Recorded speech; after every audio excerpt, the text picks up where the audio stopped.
little thrown off by the snafu. But what I'm hoping is doing it this way solves some of the other problems, because for the last 2 episodes I was sending the audio to the guys, and I wanted them to edit and get it back up. And they've got 55 and 54 up, but the audio, whether it's from me or for you, to me it looks like they just took the stream and put it up. You know what I mean? Yeah. With put an intro on and an outro, and then so I don't know if they didn't get the audio that I sent them or what. But usually by the time I have to talk to them about it, they're already gone for the day. So that's not helpful. So hopefully, with what I know about Riverside and the way it does the recording, that'll work out a little bit better. Yeah, it should. I love Riverside, because what they should be able to do now is when they come into this Riverside, it'll be recording your separate video, your separate audio, then it'll be recording my separate video, my separate audio in high quality as opposed to Zoom. So yeah, this will give them all the files they need to make it really high quality. And then just looking at the live stream as well, it just looks better from the live stream. So as you know, I love Riverside, arguably one of my favorite platforms for podcasting. So this should definitely help. I sure hope so, brother. Cool. So how was your Labor Day weekend?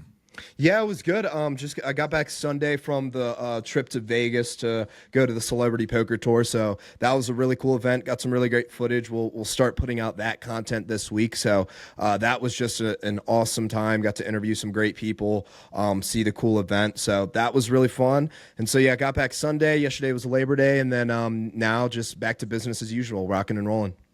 Cool. So yeah, tell me about the event.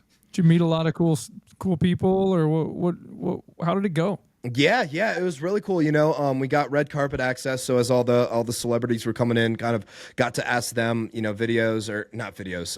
My mind's on videos right now. Yeah, got to ask them questions and all that good stuff. So that was really cool going on the red carpet. And then other than that, yeah, just got to interview some great people, see the event, get some cool B-roll, met some really interesting characters, had some good time at the casino as well. So yeah, it was great. Got to interview UFC fighters like Colby Covington, and NFL players like DeAndre Asbury-Heath, Chris D'Elia was there. A lot of different big names were there. Patrick Beverly, he used to play on the Bucks, NBA player. So yeah, a lot of really cool individuals got to talk to, and that's the big thing about that Celebrity Poker Tour. There is bringing all of these individuals that might not cross paths, like the Chrisleys, the reality TV family that just got pardoned. They were there. Oh, wow. So just people from all across, different industries were there. So it was a really great time. Super grateful for the opportunity. And then this week we'll start churning out some of that content. That's awesome. That's a huge break for you, man. That's awesome. I can't wait to see that. Yeah, so it was really cool. I appreciate it, and made some cool connections to get on the podcast as well, and hopefully some for the business line as well. There are some other really cool people there that weren't just poker related, so hopefully utilize it. As you know, business is based on relationships and networks, so so really great opportunity. Super grateful for it, and excited to see how this content turns out. So how was it working with the film, production live, like not live, but, following you around and stuff? You said you've done it for other people before, but actually having it done to you, what was that like? Yeah, it was honestly for the first hour. It was kind of, it was just not in my comfort zone. I was very just kind of shaking the nerves and things like that. But then after about an hour in, kind of found my groove, and it felt natural, when I'll, he'll go around shooting B-roll, just kind of following me, be there. It was honestly pretty nice, because usually I'm focused on, okay, what's this shot going to look like? What's this going to look like? XYZ. So it was really cool to just be focused just purely on the content and just kind of putting my faith and trust into the filmer, which ended up turning out great. He was a great guy, ended up being some great footage. So, that first hour was definitely trying to find my footing. And then after that, kind of just found a groove and went with it. It was interesting, but it was enjoyable. It was cool. It was nice to know that, if I wanted to go do something or talk to someone, I would just say, hey, can you come here real quick, and he'll film it. So yeah, it was interesting. And it was fun, and it was a pretty cool opportunity. Yeah, nice. Cool. Did you end up playing any poker? I did enter a tournament. Did pretty well for a few hours and then got knocked out. I mean, there's some people in Vegas. I mean, you're in the heart of it all, so there are some good players there.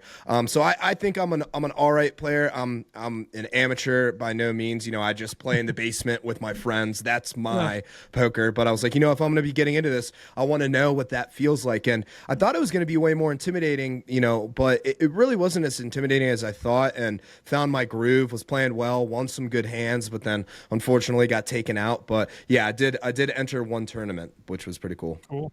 Is it really expensive to enter a tournament, or can you come in at a lower level, or what's that like? Yeah, I mean, it's $100, so that by no means is a small amount of money. But when you think of something for Vegas and entering in a tournament and the opportunity of what you could win, I would say that's pretty fair for someone maybe just starting out. You know? Yeah, and you said you were playing for a couple hours. Yep, exactly. I mean, think about it. You're in Vegas, or anywhere you go to be entertained for a couple hours. You're going to be dropping $100. Yep, 100%. Sometimes it's just sitting there. Sometimes it's eating. In this Yep. way, you're playing, you're interacting, you're learning a game. I think that. I mean, that's doable. Yep. You know, someone who even that doesn't make very much money could set a few bucks aside here and there, and if they get a chance to take a trip and they want to play, it's it's not. Again, it's not cheap, but it's Right. it's comparable to spending a couple hours doing anything else. Yeah, exactly. So yeah, Yeah. so it was cool. Go see a movie, get a couple drinks, get a couple popcorns, a couple tickets. You're dropping 100 bones easy. Yeah, the movies was crazy. I went to the movies for the first time in a while a few weeks ago, and the amount of money I spent at the movies, I was like, wow, this is not a cheap thing to do anymore. Right? Yeah, it's crazy. Yep. Crazy. But Oh. but yeah, what about you? You said you kind of took a little vacation with the family, I think, to the water park. How was that? Yeah, so it's funny. I took the day off, and originally the plan was going to be we were going to try to go to Six Flags, right? Because we hadn't been yet this year, and we try to at least go once a year. Then I found out that it's at the point now where Six Flags isn't open during the week. Okay. It's an in between time, like summertime for them's technically over, so they're only open on Saturday and Sunday, but it's right before the fall like Fright Fest / Boo Fest stuff that they got. Yep. So they're gonna start opening up on Fridays in the evenings, and then it'd be open on Saturday and Sunday. But this weekend they weren't open on Friday, so I'm like, crap, what are we gonna do?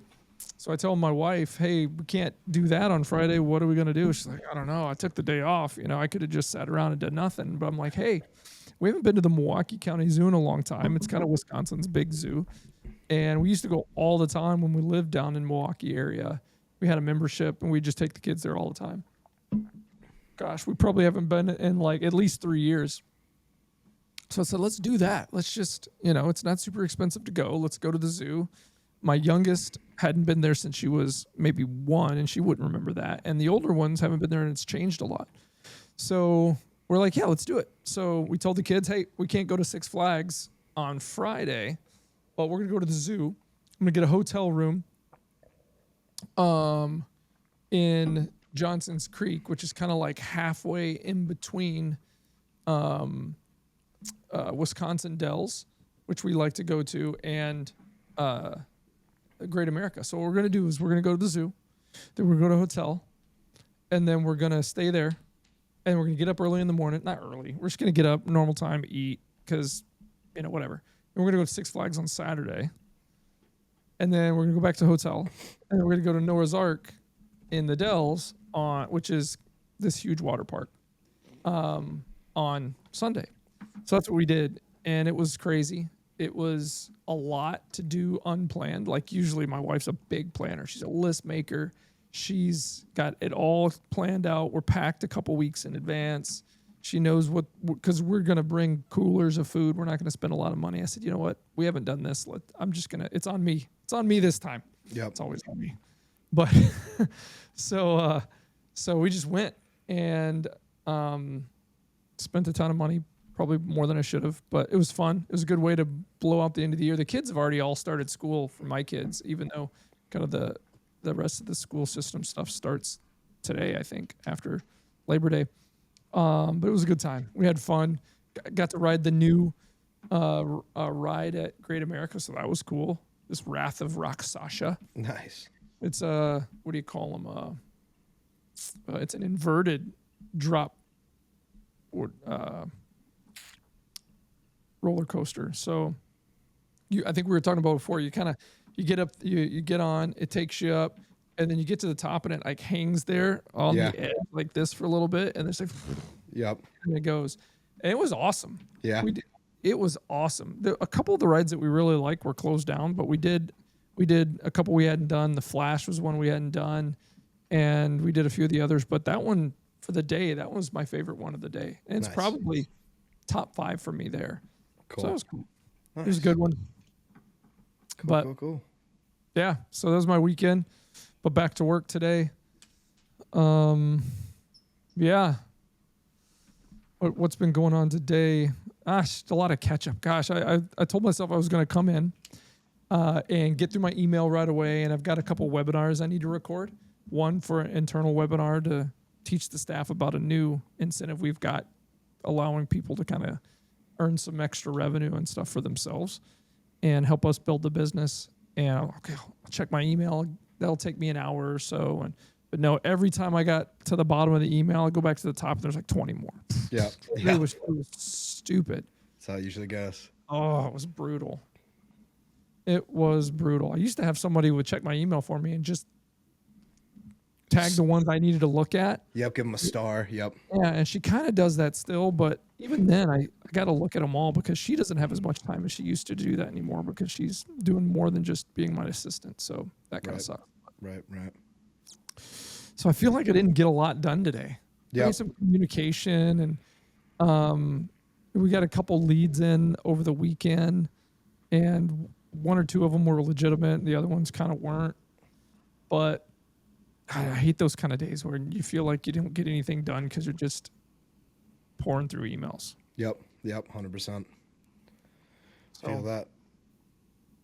Yeah, and I didn't decide to do this Riverside thing until this afternoon. I'm like, gosh, I know what's going to happen again if I don't find a new way to do this. I'm going to be fiddling with, things not working right, and it ended up screwing around at the beginning of it anyway. But I'm like, heck with it.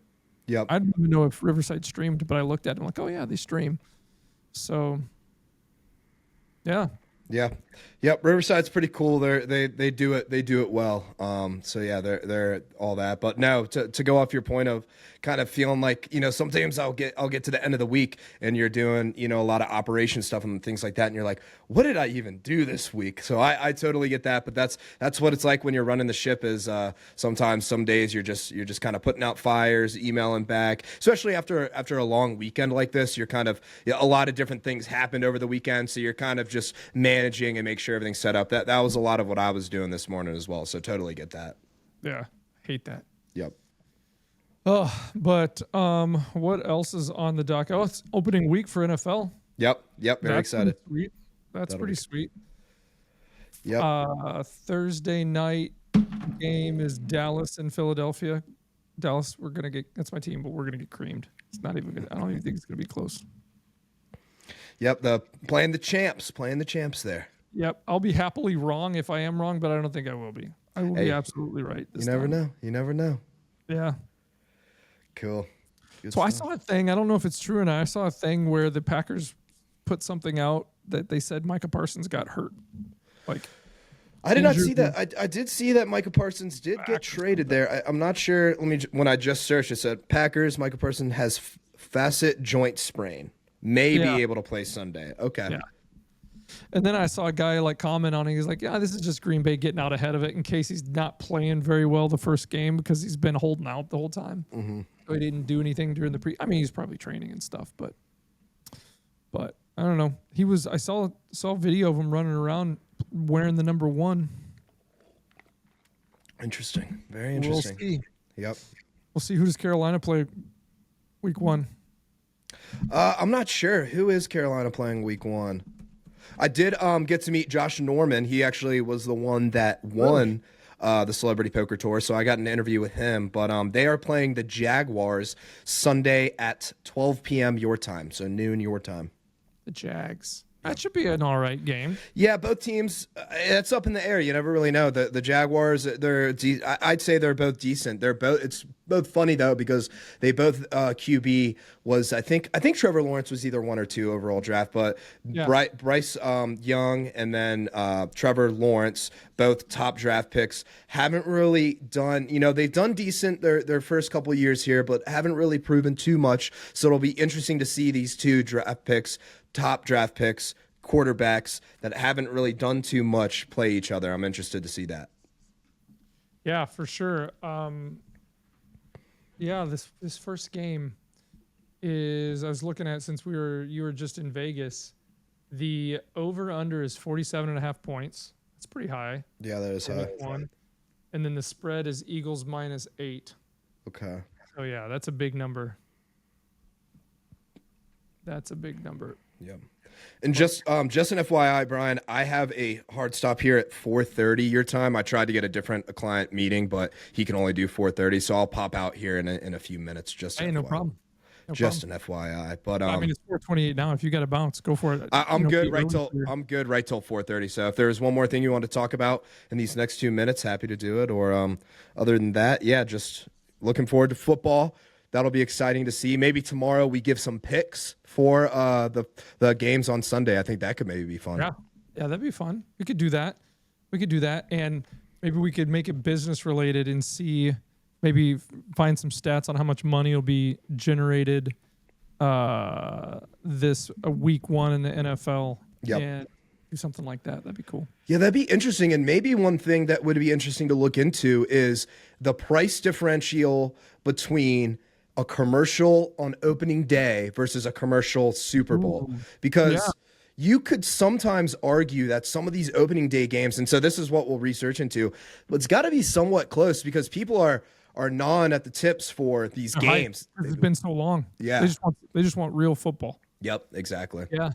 And another thing too with I didn't see how this weekend went in college, but I got to look into maybe talk about that a little bit too and put some stats on, because one of the things I'm really interested in college towns, university towns, big university towns, is how much that drives the economy, which is huge, right? So maybe we'll do some digging into that. And we'll bring that up and find out how that affects small business, small medium business in those economies. Yeah, it affects it greatly, and I think they actually hold back from some smaller cities because they don't have the bandwidth or the highway system. I remember in Charlotte, North Carolina, is the center and should be, every year it should be the ACC championship, which sometimes it is, but I forget who it was. It was Clemson facing someone in a previous ACC, and I think they brought that to Atlanta just because so many people were coming to that. Charlotte could not withhold it, and but yeah, it's crazy. And I think there might be something, and after this I'll jump, but that I think there might be some incentives to where, cities might pay to have a game there, because to your point, it the hotels, the restaurants, the bars, small businesses. I mean, you just get an influx of people, and it really does affect the economy of a whole city. So yeah, that'd be another interesting thing to dive into. Oh yeah, for sure. Absolutely. All right, man. Cool. I will see you tomorrow. Yes, sir. See you guys tomorrow, and great seeing all you guys out there, and we'll talk soon, brother. Later, Matt. Well, that was the great Matt Dugan from Pivot Studios, who joins us almost every day here on the Business Line podcast. Well, this has been a great little show. Good test out of the Riverside streaming platform.